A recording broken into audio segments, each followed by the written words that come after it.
Okay, so let's start. So, Becky, Druhan, Elizabeth Smith-McCrossin, thank you for coming. They didn't just walk down the hall, by the way. They drove all the way out here to join us. When you think of the party loyalty, and you think about your experiences and what you've seen, and when you think about party loyalty in Nova Scotia, for me, party loyalty, for some people, is about people who have always been connected to a party since they were young. It's part of their social environment. They might have, stuffed envelopes when they were kids with their parents, or they might have knocked on doors when they were a teenager. They might have got involved with a university club. It's part of their identity. For other people, they get involved a little bit later, and it becomes part of their identity because you're part of a group, and you see yourself as part of a team, and you see the others as combatants or even enemies, and definitely people that are against you. That's what the research says. Based on your experience, what have you seen when you think about what party loyalty is in Nova Scotia? Can you hear me? It just went out. How about now? Just hold it up to you. It was working. It was working. Yeah.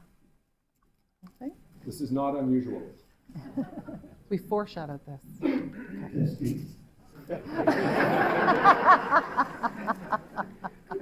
Saucy. Okay, now?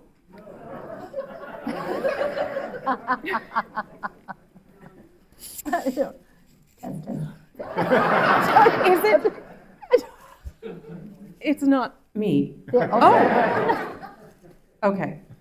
There we go. It's working. Inauspicious start. So, a couple of different perspectives on this.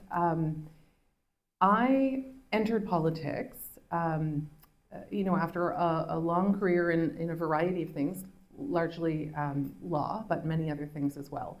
And I had no involvement in politics. And I decided to get into politics before I decided which party to join.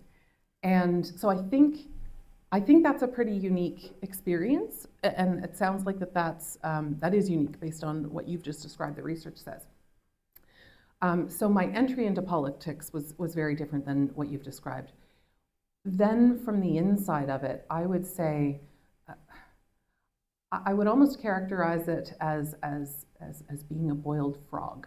So if we think about, it's the water in which you swim. Once you're in there, party loyalty and adherence to that and all of the things that means, there are very few examples that you can look to locally or even across the country that demonstrate something different or demonstrate a different way in which to operate. And so it feels like the air you breathe. And I think it's difficult for people to imagine what not being party loyal could look like.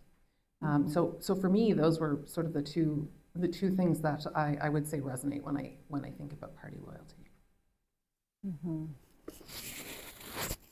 First of all, I want to say thank you for the invitation. It's wonderful to be here with Becky, and thank you to everyone that has come out today.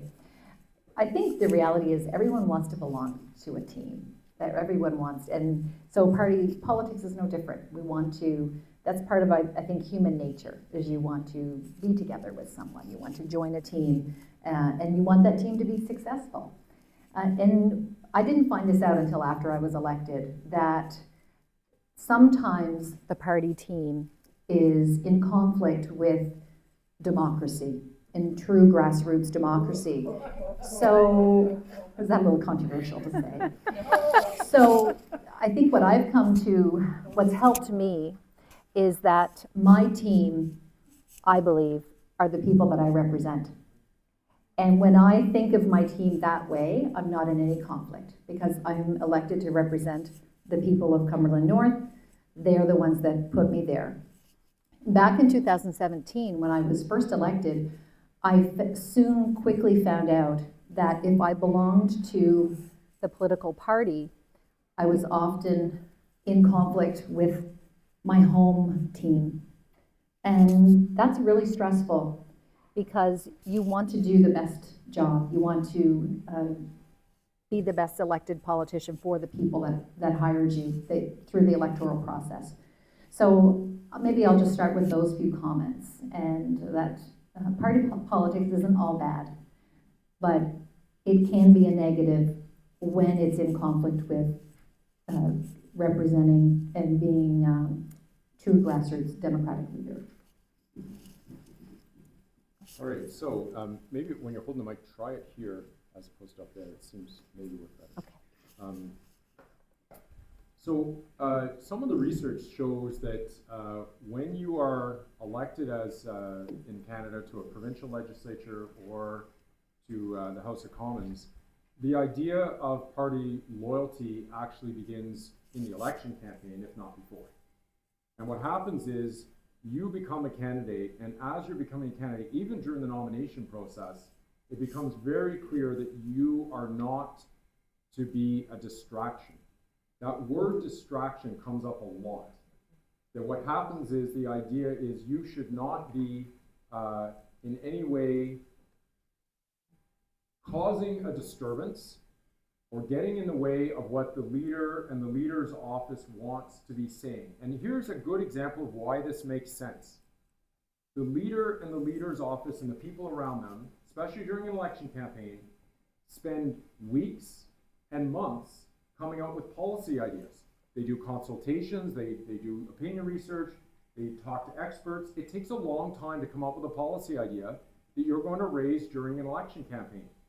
Then you go and you send somebody out to scout out a location where you're going to have a nice backdrop. You arrange for the leader to go to this. You bring out all these people. You've got the media there on the leader's tour, and everybody is ready for this big policy announcement. And then all the media wants to do is talk about what some unknown candidate said that goes against your party platform. Now, in a democracy, we should have this concept of everybody saying all sorts of things, but in a party team environment, you can see why that's a problem.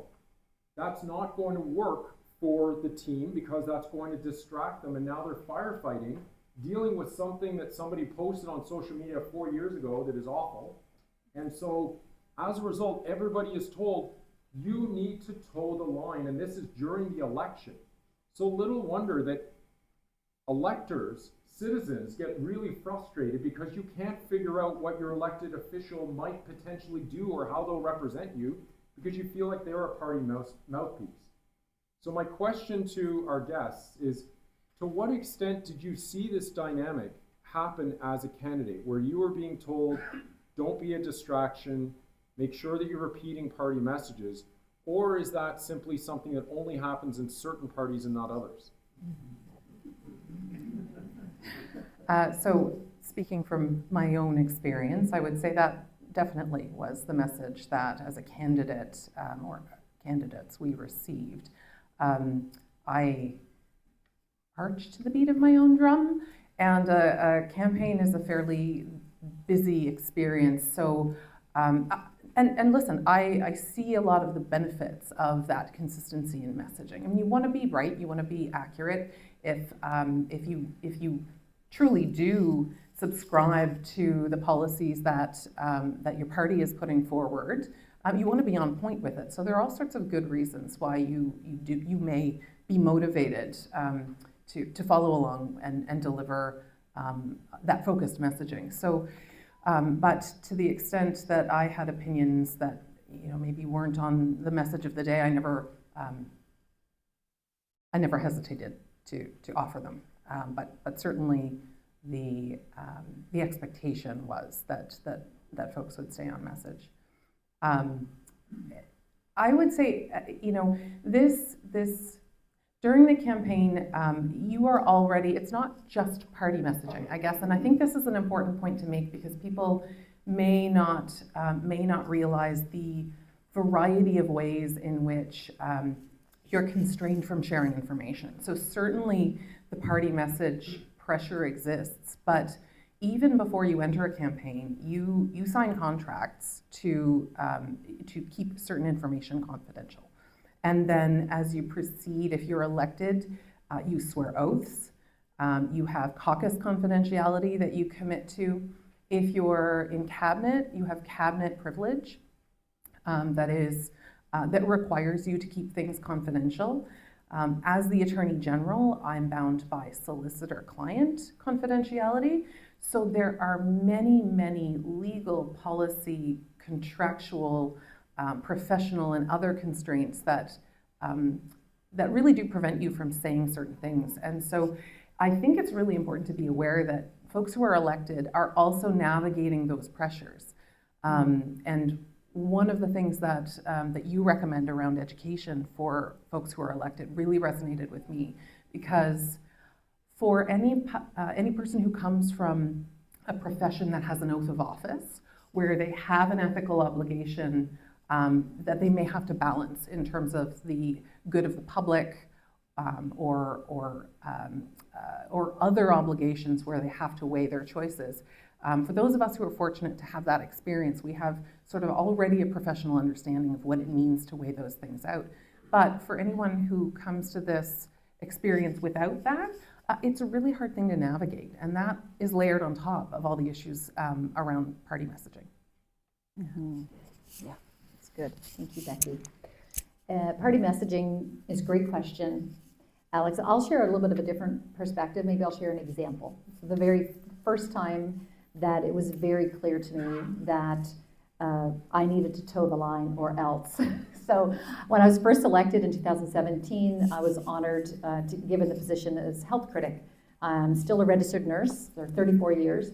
And my very first interview, actually, it was regarding, very sadly, a husband who had spoken out about the death of his wife, and he felt it was preventable. So I did an interview, and right after the interview, I literally was hauled into the principal's office and told, you're not allowed to just give any suggestions or solutions.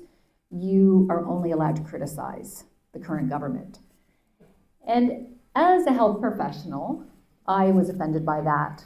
And the staff, both Becky and I have staff here today. They play a very important role in our lives, don't they, Becky? We value them highly. And it's important to have someone to bounce ideas off of and share. Having said that, the people didn't elect the staff. We hired the staff. So I always challenged the staff. I said, but you're not the ones that are elected. And I don't believe that I should be just sharing the one-liners that you tell me I'm allowed to share. I think people deserve better than that. That is not true democracy. And so there are times that it is beneficial to share common ideas, and there's more power in that when there's a group of people. But there's also times when it's important to step back from that and say, well, actually, here's another idea. And it should be safe and allowed. You should be allowed to do that. And I think that's what the people want, the public want. Oh, sure. The others cooperate. So one of the things that I researched was really the role of caucus management and how that has evolved. And what I mean by that is caucus, for those of you who aren't aware, is the word that is used for all the elected officials, or in Ottawa sometimes also the senators, depending on the party, getting together and meeting and having conversations. And this is normally where you have in the opposition, where things get thrashed out. But if you're in government, it's much different, because what happens is the premier or the prime minister, doesn't have nearly as much time, and things are much more baked in because it's coming forward from the bureaucracy. Ministers are presenting things. It's a lot harder to have big conversations. Also, there's many more people when you're on the governing side, and obviously when you're in the opposition, it tends to be fewer of you. And so one of the things that we detected in this research is that there are simply more political staff than there used to be. And not only that, but political staff are now a fundamental aspect of a lot of conversations and are present in caucus meetings.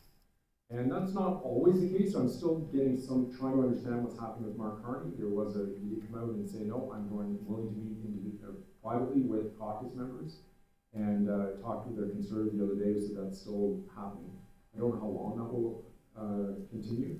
But under Justin Trudeau, he would have his chief of staff, communications directors, and other staff would be in the room. And what this does, when you have staff who are very close to and loyal to the leader, who are also part of hiring and promotion decisions, essentially if you want to get into cabinet, the staff will be involved in that conversation, is it causes caucus members to hold back and be less likely to be openly critical of where the team is going.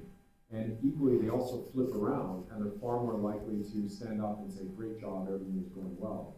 And so part of this is simply because of communications technology. Staff are more indispensable, everything's moving faster. You can't exist without them. So I'm not blaming them, it's just a function of technology and globalization. But it does change things. And so I'm just wondering, me and other people in this room have never been in a caucus room, like I've been in a caucus room, but not part of a caucus. Can you tell us about the dynamics of the caucus room, your ability to speak frankly, or the presence of staff, what that means? And so basically caucus in relation to representation. Sure. Great question. And my experience when I was with PC Caucus was, in general, very positive. We had an environment where, for the most part, people could share openly. And when under the first leader that I worked with, there was no staff when it was just the caucus meeting. And then after, at one point, then staff were able to come in. So there was a time with staff and without, so as far as sharing and being comfortable there. However, I did find that, and I think this experience that I'm going to share is typical in any team environment.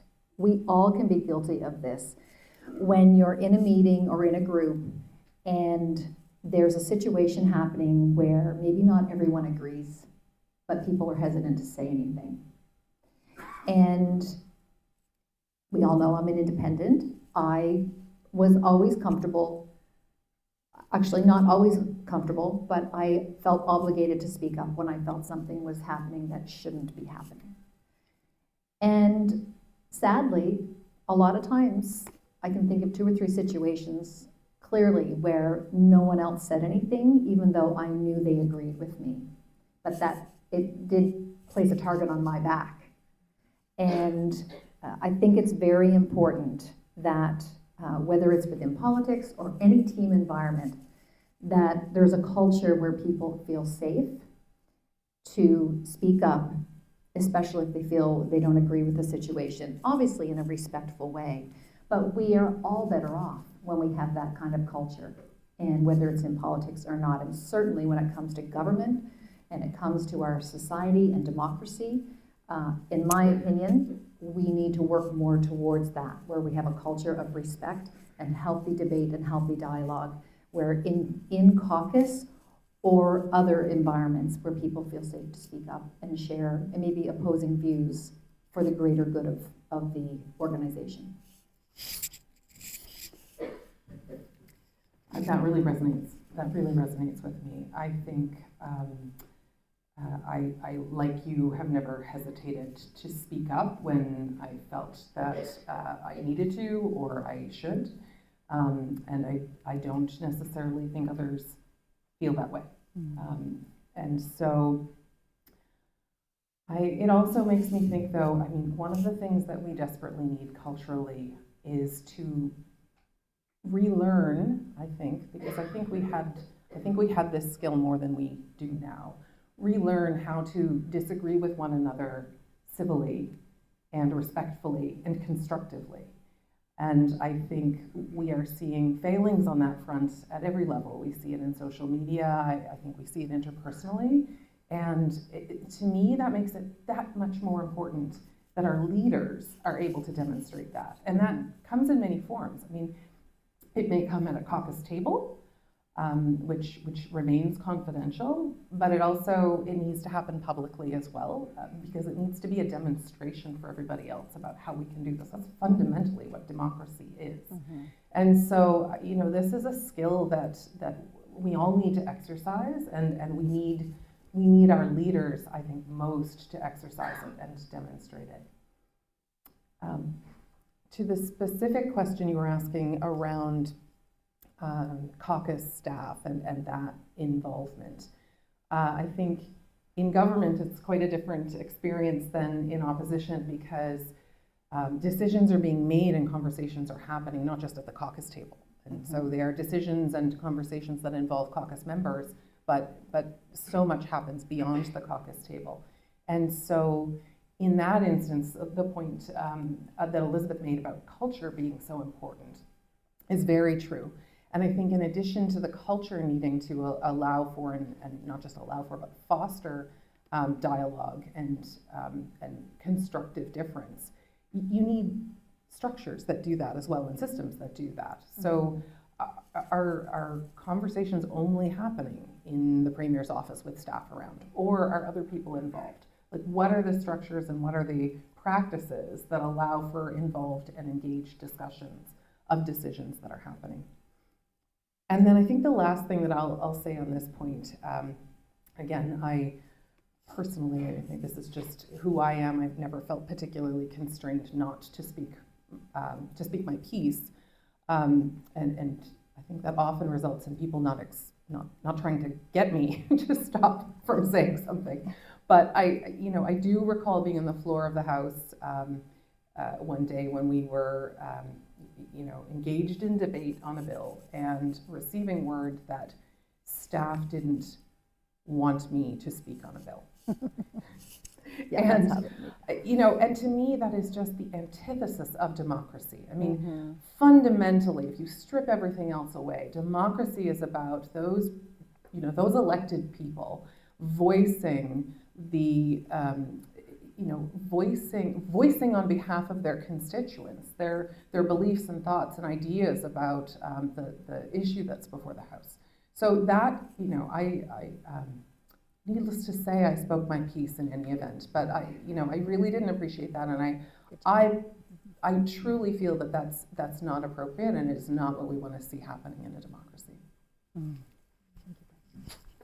Okay, so that's a good segue. So now I'm going to get into these four archetypes that I had mentioned about where I see party loyalty. If we look at team players, party mavericks, party leaders, and party switchers. Party switchers are people who change party affiliation.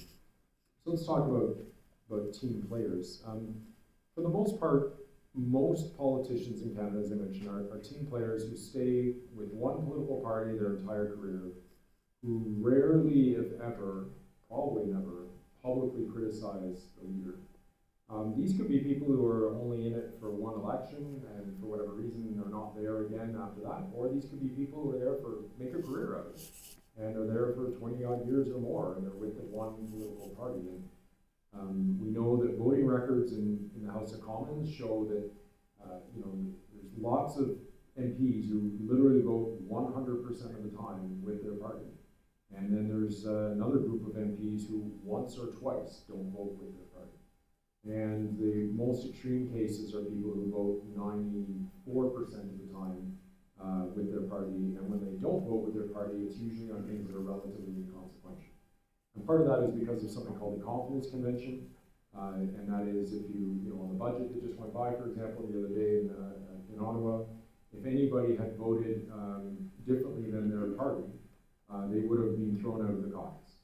And so once you're out of the party, then your political career completely changes, and especially if it's not of your own making, if you didn't make that decision, although obviously if you voted against the budget, you know what the likely consequences are. So maybe we can just talk about what you see about team players. So one thing that I'm noticing as a constant is the two of you were willing to push back a little bit when staff were saying things. Maybe team players are less likely to do that. But what are your observations about seeing team players in your political career?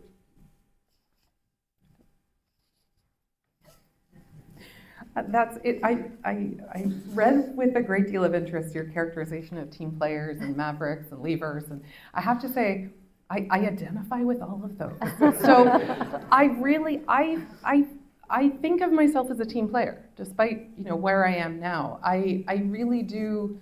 I think there's a lot of value in supporting a team and in government as well, right? I mean, you get things done when you collaborate. You make better decisions when you collaborate, and fundamentally, playing in the team is very much about that. And I think the other thing, in terms of my approach to decision making and team support, I didn't go into this expecting perfect, and nobody can go into it expecting perfect. The very nature of the work that we do means that you're never going to get everything right. What you want, what I want, is to be able to do the best that I can for the most that I can, but also being mindful always of protecting those people and things who need protection. And so that means, you know, sometimes on a daily basis, asking yourself, is what we're doing right? What is the benefit that we're conferring? What harm is happening? Because sometimes harm will happen, regardless of your best intentions and regardless of everything that you do to try and ensure that only good comes of what you do. Is it right? Is it good? Is it fair? And very rarely will that be a black and white answer. Sometimes it will be a black and white answer. Sometimes something is so unethical or so unlawful that it's black and white, and that one question answers it. But more often than not, that's a balance. And it's a balance that will weigh differently for everybody, depending on what their role is, what the needs of their constituency is that they represent. And so, you know, for me, I don't feel that it is inconsistent to both be a team player and to also continue to, you know, evaluate your presence on the team through that lens. And, you know, that's really how I approached my experience in government. And I really do consider that for the time that I was there, I was absolutely a team player. Well, maybe sometimes also being a maverick. And now leaving. Thank you, Becky. I, like you know, I probably could identify with all of the different, although one of them there is the switching sides. But I will say, I don't judge anyone, like out of all the different categories, Alex, that you have created, because every person makes their decision based on their circumstances, and we don't always know what those are. And sometimes people can be given a label, and no offense to media, they play obviously a very important role, but they also can only show snippets. They can't always tell the whole story. So people can be given a label that is not always necessarily reflective of the real situation of the true story. But I would say, I think what's important here is to recognize, and I want to just come to the point, you know, that Becky and I are both independents. And sometimes when you are towing the line and being a strong member of a team, I'm going to go back to my very first comment about who is your team. And if your team are the people that elected you, you sometimes have to make a decision who your loyalty really lies with. And I'm going to give you an exact example of where being an independent allows me to be true to my people, whereas if I was with the current party, I would be struggling. I'll be honest, when I was with the party, I have a thing at home like to box. And I would, after caucus meetings, I would go and like put on boxing gloves and literally, like, because I had to let out my frustration. But in the last 3 years, we've had 11, and I'm not saying this to get political, I'm just giving some facts. We've had 11 emergency departments close in this province, including 2 neighboring my constituency, and 1 in Tattamagush, Lillian, Fraser, and 1 in Parsboro in Cumberland South. And they wanted to close the one in Pugwash. And I made sure my community knew, and I helped my community push back on that. And I talked about it publicly. And the reality is my colleagues that were elected on either side of me were silent, because if they had spoke up, they would have been punished.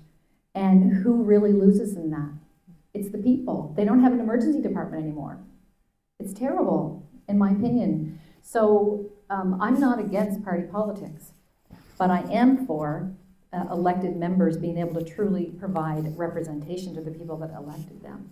And sometimes party politics is not allowing that. And that, again, comes back to violating, really, true democratic representation. So I think I can say for Becky as well, we want to see, it's not just here in Nova Scotia, we're seeing this globally.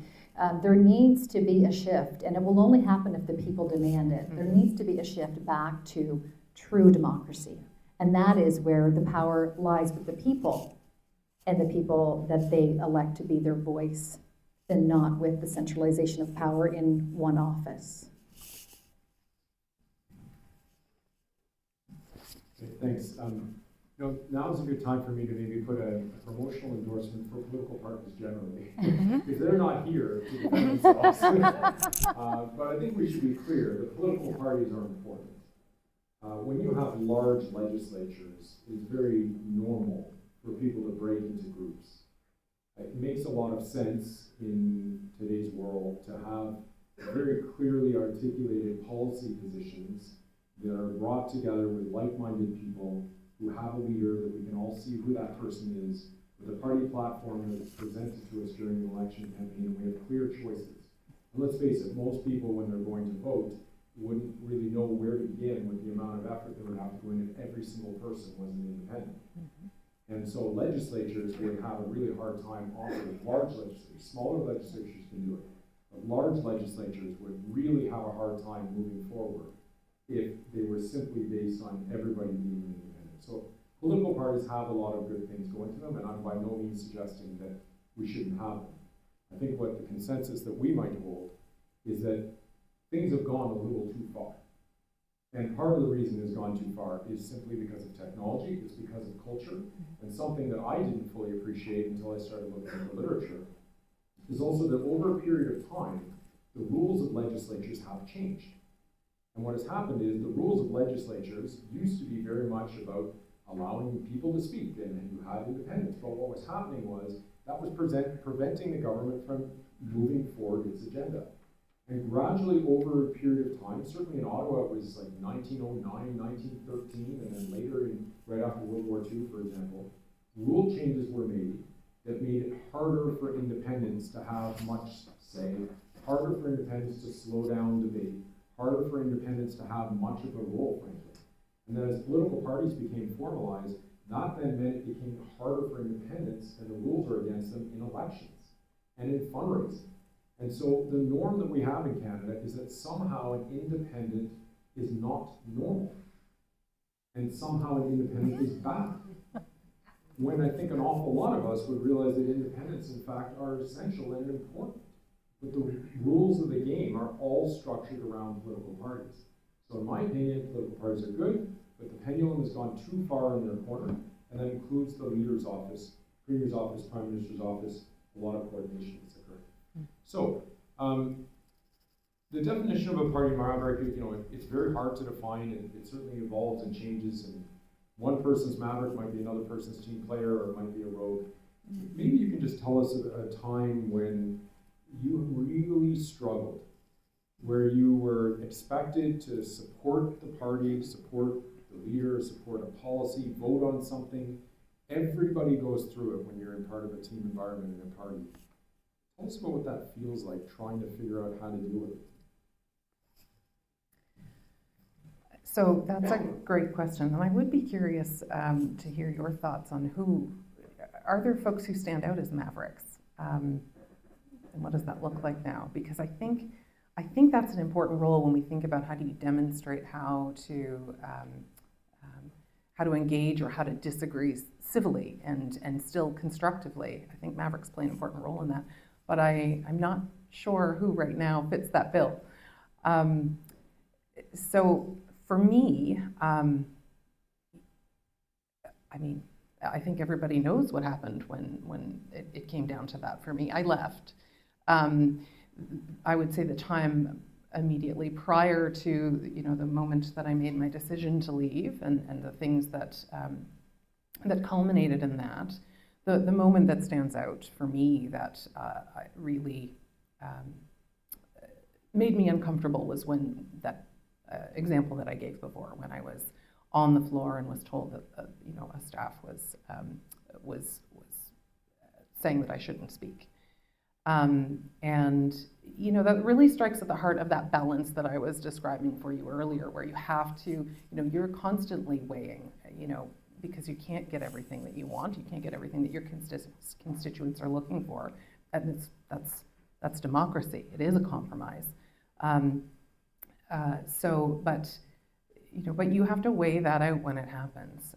And I think Mavericks may stick with it and be more vocal and work it out that way. For me, the answer was fundamentally, I'm going to go this alone. But it doesn't feel good. And the less we can put that is inherent to the role. We don't need to foist that on our elected representatives unnecessarily. And the less that we can put them in that position, the better. Thanks, Becky.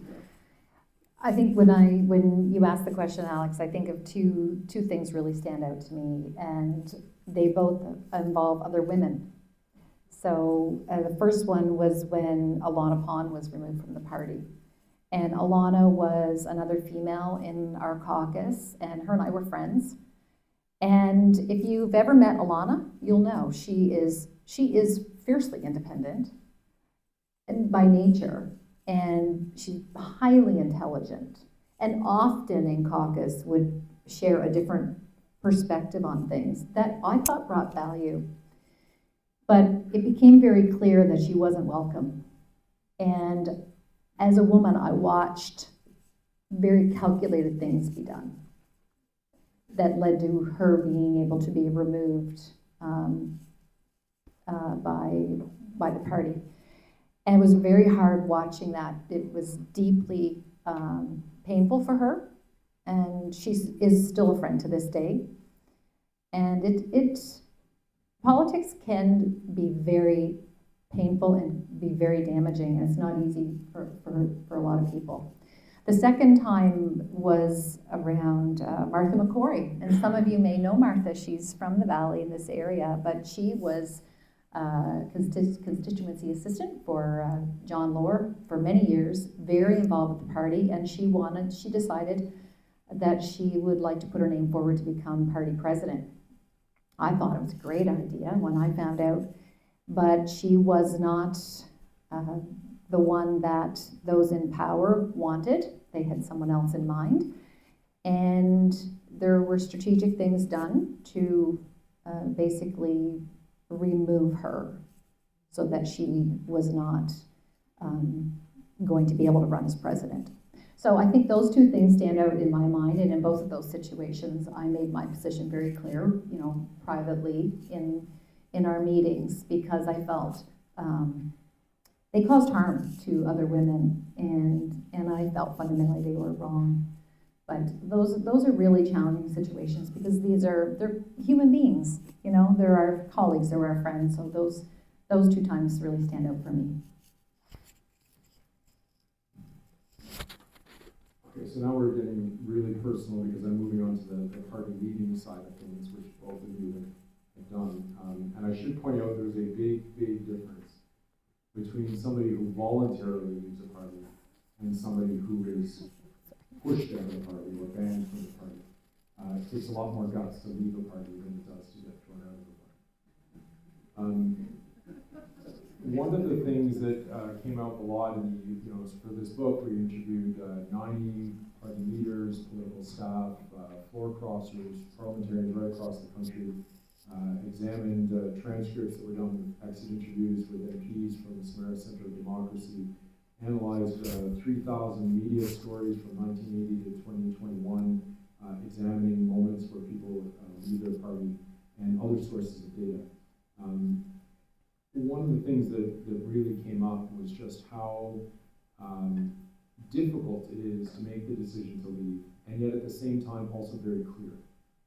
And what usually happens is it's just something like, I've got to get out of here, I've got to do it. And people will often be agonizing over it over a period of time. They can't sleep, and they're trying to figure out who to confide with, and it's really bothering them. And then somehow something just happens, and that's it, today's the day, I'm gone.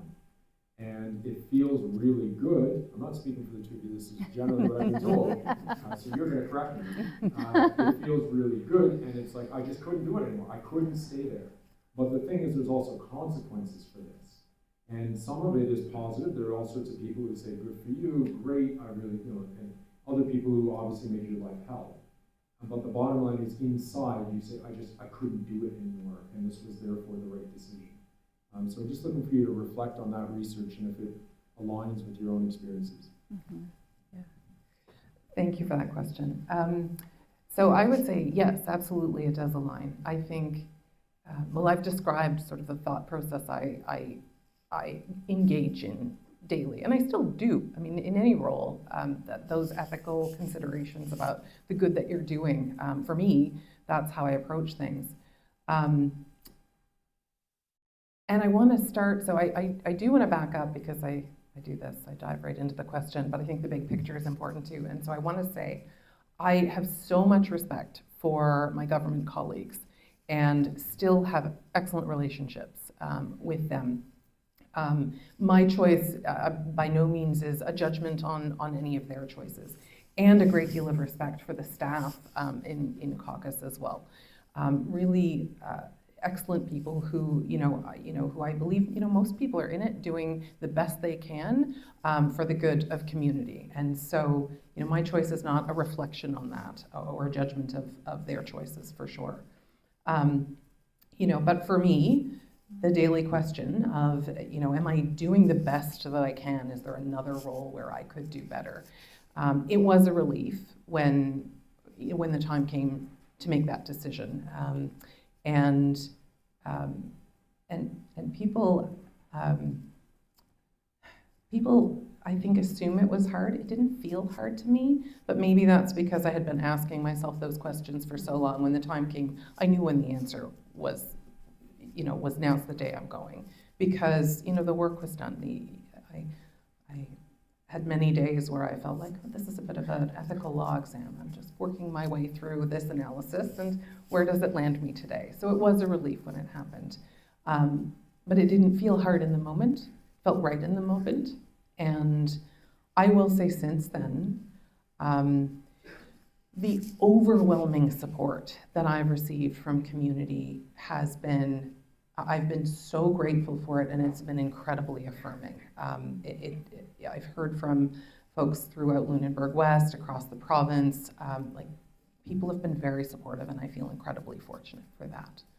I'm going to hand it over to Elizabeth, but I do want to say, I don't know that it's harder to leave than it is to be removed. I would say parts of it are harder, but my suspicion, and Elizabeth, maybe you will share, my suspicion is there are elements of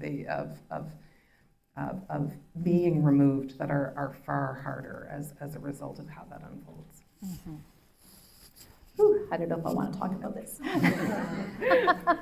We'll just do a quick summary. But there's no question, when I was removed, it was heart-wrenching. I've always been pretty successful at whatever I chose to do, and I've never been fired or removed. But having said that, I have no regrets. And the reality is I could have stayed. There was a choice. I was asked to sign a document, and I refused because it wasn't the truth. And I knew if I chose, the day before I was removed, I was asked to sign something that was written by staff around the border blockade. I was never, just to be clear for anyone that's not sure, I was never at the border blockade. The day before, I did stand with my constituents at a protest on exit 7, which is 45 kilometers away from the border. But the document that I was asked to sign was false. And I wasn't willing to do that. So even though it was a very painful time for me to be removed from the party, because yes, there were challenges and conflicts, and I had actually written resignation letters, so, a year before, and my team at home convinced me to stay. So there had been that times where I wondered if it'd be better to be an independent, but I always pushed through and worked to stay. So being removed was definitely devastating, but I had to make the right choice for my own integrity and for the integrity of the people that I represented. And, I wasn't sure what to do, and it took me some time to decide. But like Becky, my community made my decision because the support that they gave me was phenomenal.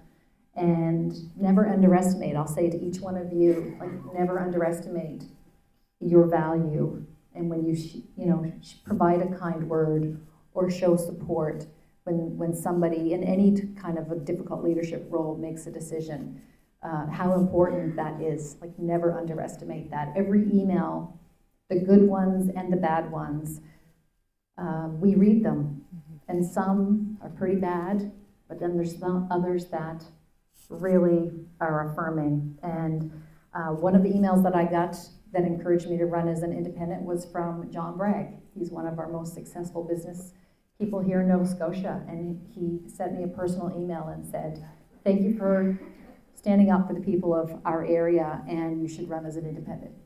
And those messages matter, so just never underestimate your power of influence.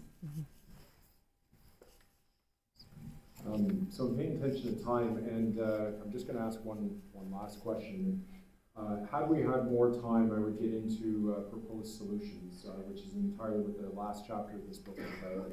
Some of them are really changing the rules of the legislature, changing election rules to make it better for independents, but also just different rules, such as for people who cross the floor, one of the firm positions that I came to is there should be a rule that exists that if before you cross the floor, you must pause and sit as an independent for perhaps 30 days or whatever, because what we found is people who take the time to sit as an independent before changing parties consult their constituents, and it also reduces the hyper-partisanship that erupts, like we just saw with Chris Donchino. So we call this two-stepping, and it's when you see these people who have done this, their political careers end up in a better spot often, and certainly their mental health does, than the vitriol that they're exposed to when they go straight from one caucus to another.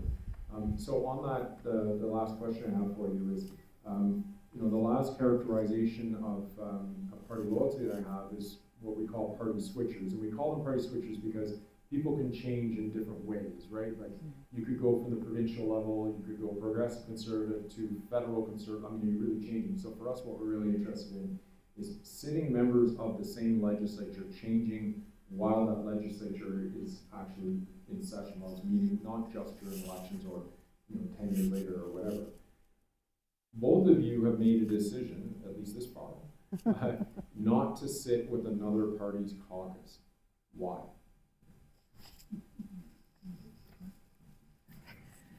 So that's a great question, and I think, so I had mentioned at the beginning that I came at this, I think, from a bit of an unusual, in a bit of an unusual way. I decided to run for office before I decided which party. I think the second piece of that is really relevant to your question. So how did I decide which party, not having an affiliation at the time? I had to do research because I was not someone who was particularly politically involved. And we make assumptions, and we have ideas in our heads about what each of the parties represent. But when you actually dig into it, and this is something that I actually really appreciate, particularly in Nova Scotia, there is more commonality, in my opinion, than there are differences. In my experience, people mostly want the same thing. Generally, the difference is in maybe the idea about how you get there.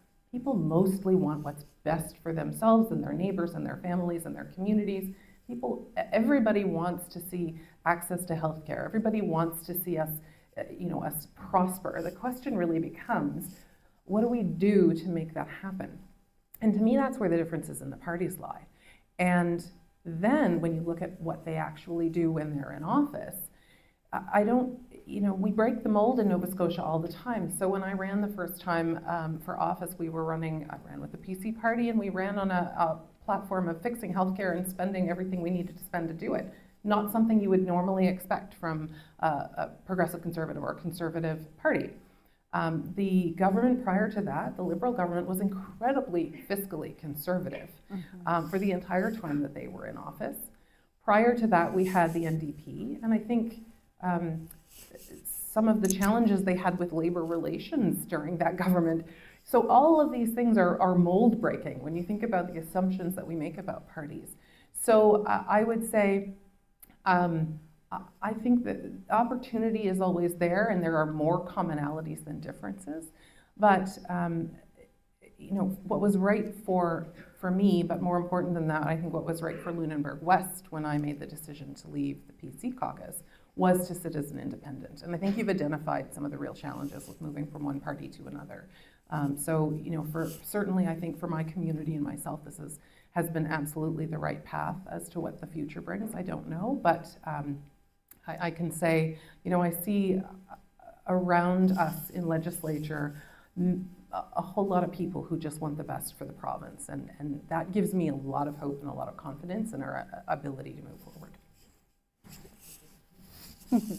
Very good. So that's a great question, and who knows what the future will bring for either of us, I have to say. But the reason I have stayed as an independent is, it may sound like a corny answer, but it's what feels right. And I do want to give a lot of credit to my colleagues in opposition, because I was the target of a fair amount of vitriol from the current leader. There was quite a few members in opposition that literally stood and did points of order and points of privilege on ways that I was being treated, and they didn't have to do that. And it really, I have a lot of respect for them. So you really, as an independent, you really get to learn people's character, like people's individual character. My friends on the Liberal side, there's two of them now, Ian Rankin and Derek Malbriquet. Derek asks me usually on average 3 times a week if I'll join them. In fact, just 2 days ago was the latest. And I love them. They're so kind and they're really wonderful. So it's no reflection of them that I'm not joining them.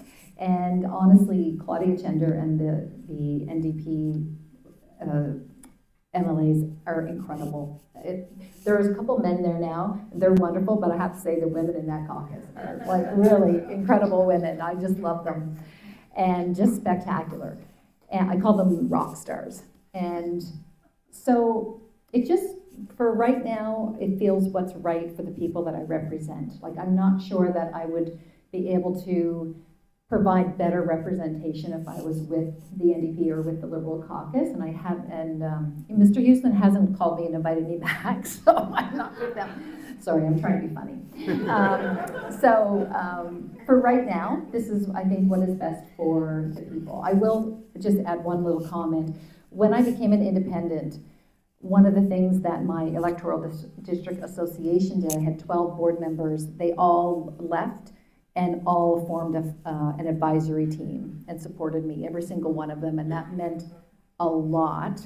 And we have had discussions, we still have monthly or bi-monthly meetings we've had for 4 years, and we still talk, you know, there's been conversations, should we start a new party, should you join another party, you know what? So we have ongoing conversations, and we're very open, and ultimately what matters most is what's going to be the best to strengthen our area, and that's what's most important to me, and we'll see what the future brings.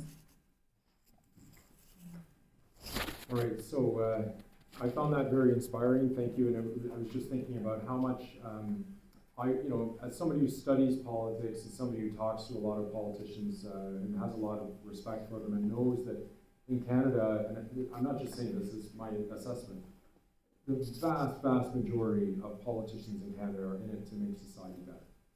That's what they are motivated by. We get these characterizations from American Hollywood movies that somehow politicians are in it to do all sorts of other things that are nefarious, but honestly there are people like Becky, like Elizabeth, who are honestly caring about their communities. And one thing I would say is, I was just thinking about the concept of team. You were saying, what is team?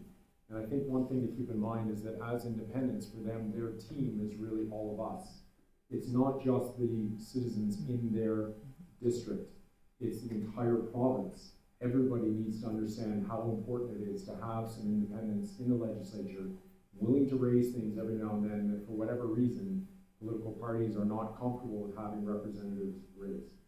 I often say to people, every Canadian legislature needs a couple or a few independents, not too many more than that. But they do need some. So, yeah, these two fine legislators as well as their staff have come a long way, so please join with me in thanking them.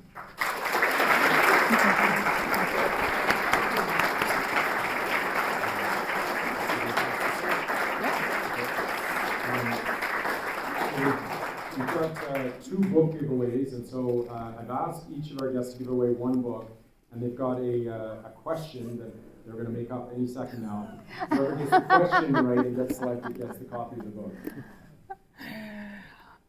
So I think it looks like there are a few students in the audience, so I'd like to direct this to them, and I'll just preface this with there's no wrong answer, so this is easy on that front. I am really curious if there's anything that you heard today that surprised you or that you learned that is new that you're going to reflect on.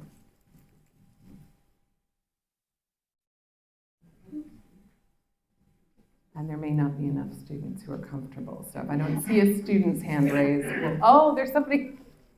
Just how much behind the scenes stuff happens to influence politics, and even now it's just baffling to me to see. Go ahead. Yeah. Oh. There, I got it. Thank you. Thank you. So my question is, I would love for, again, a student, and I'm just thinking because I know students, your budgets are small, right? So to go out and I want to just say to Alex, a great book. Yes. It's very obvious in all of your books that you're very knowledgeable, you understand like what the systems, what really happens. I do want to mention one of his other really good bestsellers is called Whipped, and when I started to read it, I put it aside, I'm like, I can't read this. This is too close to reality.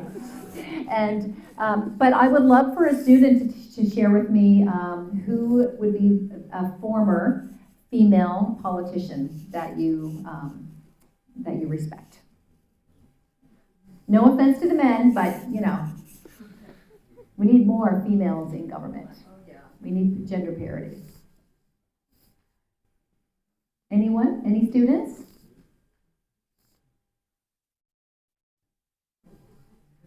Okay, we will open it up to the crowd.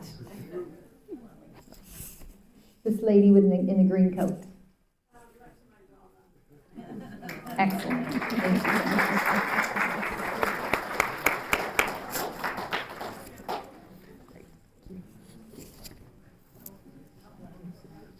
When we started this afternoon, Alex said, no, we won't have the question period, and so we're not going to have a question period. But you've heard from both of them, from Becky and Elizabeth, that they read all their emails. So they're open to it. But I'd like to thank on your behalf, especially the two of them, for bearing their souls. Because that's what they've done this afternoon, and we very rarely have that opportunity. So thank you very much for that.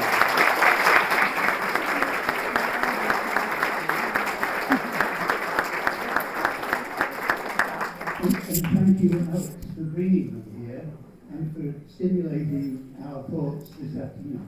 And thank you all for coming. Thank you.